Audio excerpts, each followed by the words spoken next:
My son now lives in Canada. So it is only because I spent 3 years in there.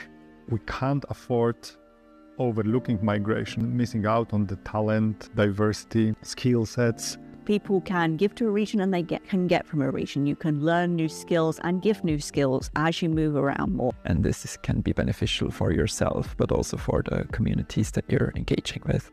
Being a migrant, even if you return, it is always circular. You always know that you can go back.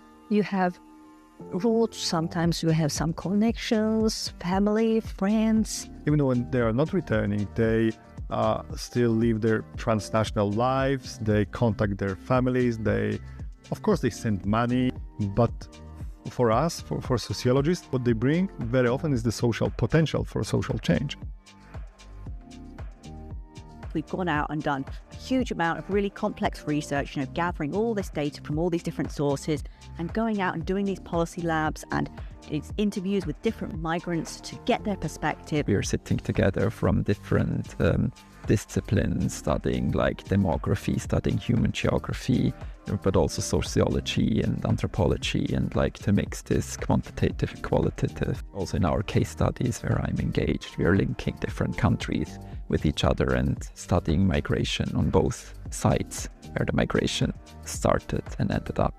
And then we're developing this interactive online dashboard to put it all together so a policymaker can go in, find information about regional development in their region, to find information about migration trends and people's experiences, and then to offer policy suggestions based on all the things we have learned in a really effective, condensed way. We know that there is still a lot of unexplored potential of people who migrate, both who migrate and stay, or those who come back and return. Policymakers envision migrants often from an economic perspective, but we have to consider the social and living environment aspects as well. What motivates people to decide this is an attractive region for me to move to, or this is not an attractive region for me to move to, really depends a lot on the person's age. So people that are younger, so 20s to 30s, they're prioritizing the economic dimension of regional development. But people that are a bit older, even as young as sort of like 30 plus, they're really prioritizing different things when they're making those migration decisions.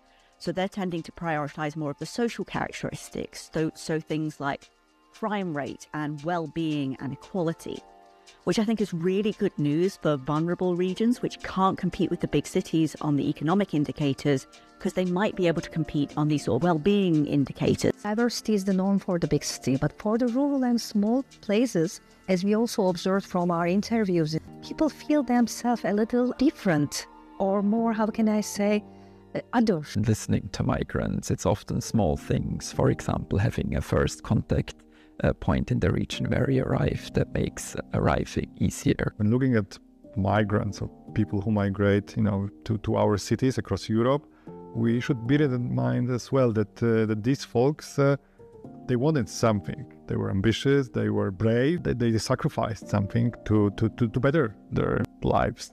I know it sounds like banal maybe a little bit, but this is how life is, and very often I remind myself that I could afford to stay in this smaller city. Not everyone can.